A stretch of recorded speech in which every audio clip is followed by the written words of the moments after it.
What do you think about when I say love and intimacy? Does what comes to mind bring about visions of deep love? Maybe Cinderella living happily ever after with Prince Charming? Some other love story? Oh, love story, beautiful, happily ever after endings. Well, the reality is that love is a work in progress. And what does intimacy mean anyway? It's all about deep connection. Wouldn't you love to have deep connection? Don't we all? In fact, we all want love and intimacy because we're human beings and we are actually wired to bond. We are actually need love and intimacy. What gets in the way of love and intimacy? Our early childhood experiences that really set the pattern in our life for how we deal with love. There was a 2016 study in the London Journal of, London Journal of Primary Care that did a whole bunch of review of the literature and found that the first 3 years of a child are crucial to the development of their brain and their relationship with others. And that human children need love, affection, attention, care, touching in order to develop the proper way, in order to develop or have the capacity to have successful relationships. Now, those of you who have been psych majors or took psych courses when you were in college may have recalled that there was a study done years ago by a psychologist named Harlow who studied intimacy and relationships among chimps. And he discovered that when chimps, poor little baby chimps, were denied connection with their mothers, when they were given surrogate wire mothers or terry cloth mothers, these chimps never learned how to bond. And when later on they had children, babies, they were not able to take care of their babies because learning how to connect is something that is established in those very early years. There was another study in Romania about orphanages, an orphanage in Romania, and they found that children who were not touched, who were not given affection, did not thrive. They died. They did not survive. So human beings really, really need love, affection, and attention. It is fundamental to our well-being and health. So it behooves us to learn how to make sure that we get what we need in life. I have found in the 25 plus years of working as a coach with people who have had life challenges, as I like to call it, psychosocial analyst, because I look at both the social connections as well as the psychological development. As a PhD, I found that there are 3 main patterns that get in the way of our ability to have love and intimacy. And they all go back to that early childhood experience. One of them is what I call the controller. This is the child who grows up in a chaotic, violent, or unsafe environment. Now, it doesn't necessarily, it could be a war-torn environment, or it could just be a parental war-torn environment, or it may be parents that are not responsible, that don't take care of the basic needs of the children, or it could be a father who goes out and drinks and comes back and is violent. Or, as in the case of my mother, a father who was not violent but got drunk, and her mother would shut down and would have no communication for weeks at a time. And so there was just this icy cold.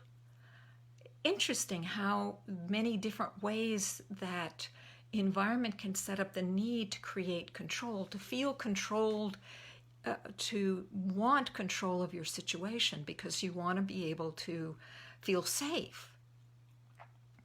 So how does the controller manifest her need for safety? First of all, she doesn't trust because she never knows when it's going to be pulled away, or that it's going to turn violent, or it's going to be withdrawn or held against her. So she feels the need to control. She can control by being bossy. And there are plenty of women who get into relationships with men who are kind of like projects and need her. She becomes sort of like a nurse that takes care of them. And then that's the way in which she maintains control. Now, I have known a number of women who came from number of clients who came from rather chaotic life circumstances. And they ended up with the love of their life, the most ideal human being. At least that's the way they remember it. And then, for some strange reason, those men died. I know of at least 3 or 4 different cases in which women have had the love of their life die. Now, I can't figure out because it happened before they came to me, and so I only have their version. But I wonder if somehow their need for love and their need for control really sucked the life blood out of the person they loved, or whether it was just the universe saying, okay, now I've given you love, now you know what love is, and now you have to go to the next level. At any rate, that is what we all need to learn, is how to go to the next level. And that's what I worked with for my clients, is how to trust themselves and actually to love themselves. Now, the second pattern is what I call the pleaser. While the controller bullies for love, controls, demands love, and uses threat, like abandonment or rejection, as a way to ensure that she gets love, the pleaser uses, instead of fear, she uses pleasure. That is, she gives and gives and gives in order to ensure that the person that she wants love from will continue to give her love. Often, this child comes from a place where she has experienced love, but then she has been abandoned, or it has been intermittent, or maybe she came from a large family in which there simply wasn't enough to go around. And so she always is in this place of longing.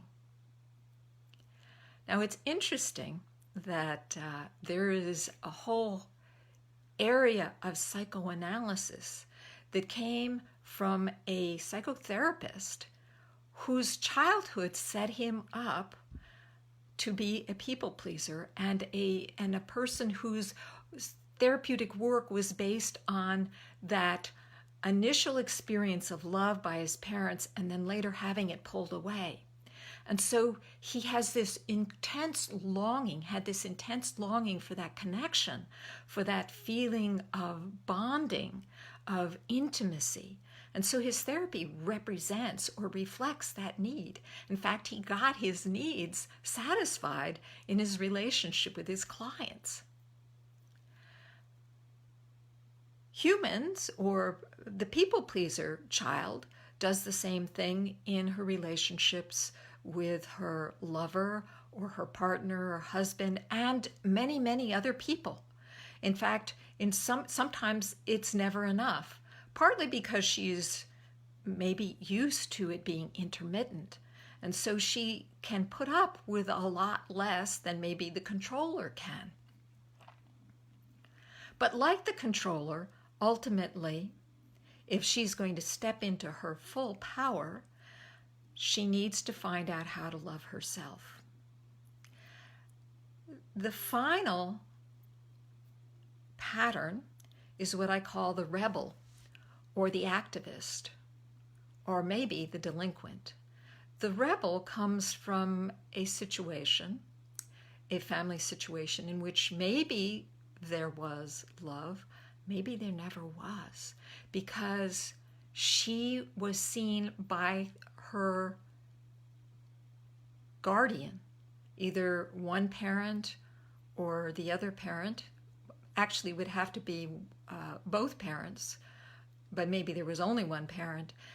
She was seen as somehow responsible for some terrible disaster or connected with some terrible disaster. For example, a child whose mother died in childbirth when she was born. So if the father associates her with the loss of his wife, that child can never do any right. She can never get it right. She can never earn love. One of my clients, she was nearly aborted when she was a child, when she was a fetus, because she was the spawn of a sexual encounter that went wrong, in which the man ran off and left her mother basically holding the bag. But something happened on the way to the abortionist, and this child survived.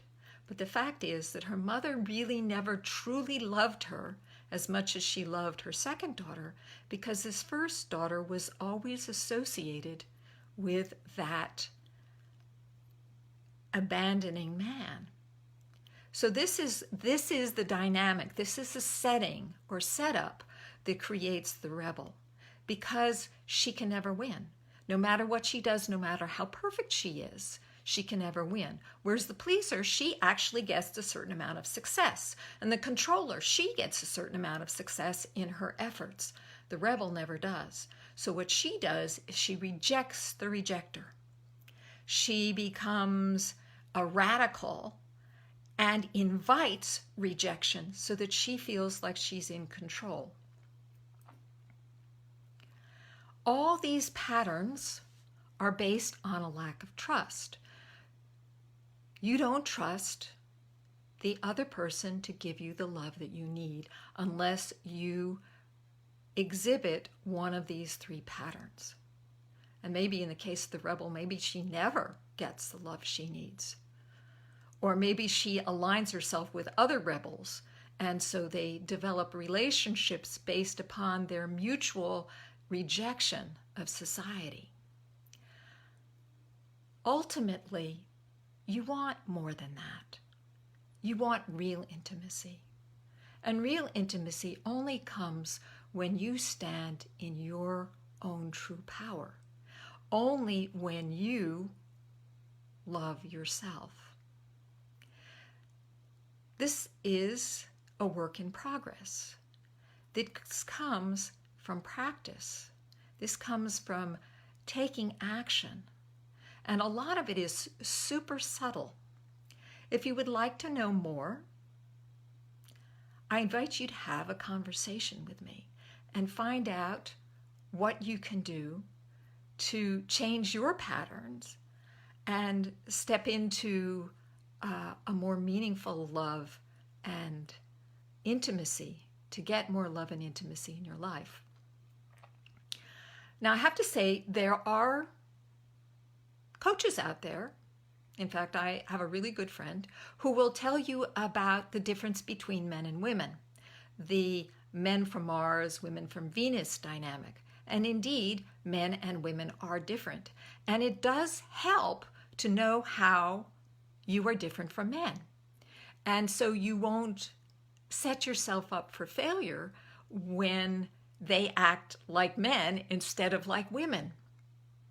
For example, men at a very basic genetic level are hunters. And so they are very single-focused.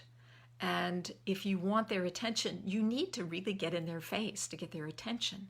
You can't just start spouting out and talking about all sorts of things, because you may not even be on their radar. Women are genetically gatherers. And they have a very diffuse attention because they also are mothers and need to be able to pay attention to a lot of things simultaneously, which can drive men up a wall. So men need to learn about how women are different from them. However, while these tips and tools are very useful for having more successful conversations, they don't address the underlying issue, which is self-love. When you feel confident, when you love yourself, you're much more able to attract other people because you are generating love, and love is very, very attractive. When you feel confident, people are attracted to you. So let's see, I'm going to check my notes and see what else I have to say.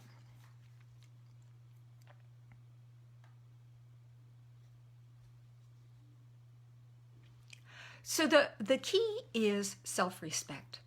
You're not going to get respect from your partner, and therefore what you need in terms of intimacy and love, until you respect yourself. And for that takes practice. It takes awareness. And oftentimes, you're not even aware of how you are failing to respect yourself because it's such an ingrained unconscious pattern. If you would like to know more about what patterns are preventing you from getting love and intimacy in your life, reach out, schedule a conversation with me, and you will leave with 3 tips on how to bring more love and intimacy into your life. That's it for today. Hope you found this helpful. Be brilliant, and bye for now.